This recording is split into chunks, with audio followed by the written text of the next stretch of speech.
भारतीय इतिहास का एक ऐसा सम्राट जिसने सहिष्णुता और शक्ति का अनोखा संगम बनाया, जिसके दरबार में चीन से यात्री आए और जिसकी विदेश नीति ने एशिया को प्रभावित किया।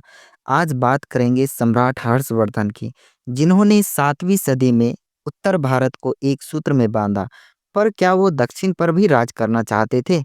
चलिए जानते हैं। साल 606 ईस्वी हर्षवर्धन के बड़े भाई राज्यवर्धन की हत्या हो चुकी है। मात्र 16 साल की उम्र में हर्ष को थानेश्वर और कन्नौज की गद्दी संभालनी पड़ी। लेकिन ये कोई आसान चुनौती नहीं थी। उत्तर भारत में अराजकता फैली हुई थी, पर हर्ष ने 612 तक अपनी सेना और कूटनीति से पूरे क्षेत्र को जोड़ लिया। लेकिन हर्ष की महत्वाकांक्षी यही नहीं रुकी, दक्षिण की तरफ उसकी नजर थी। 620 ईस्वी हर्षवर्धन ने दक्षिणापथ पर हमला बोला, जहां चालुक्य वंश का शासन था। राजा पुलकेशिन द्वितीय ने हर्ष की सेना का जबरदस्त विरोध किया।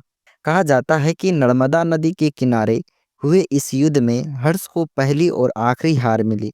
दक्षिण पर कब्जा करने का सपना उनका टूट गया, लेकिन इस हार ने उसकी प्रतिष्ठा को नहीं डिगाया। हर्षवर्धन की सबसे बड़ी ताकत थी उसकी धार्मिक सहिष्णुता।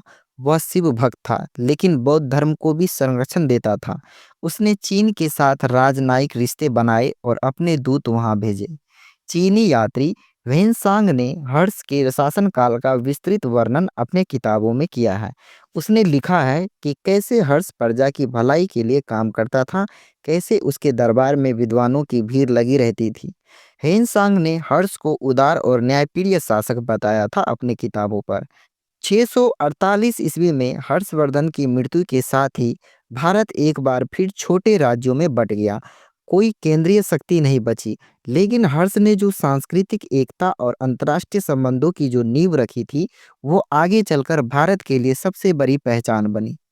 तो दोस्तों, हर्षवर्धन का इतिहास सिखाता है कि शक्ति और सहिष्णुता साथ साथ चल सकते हैं।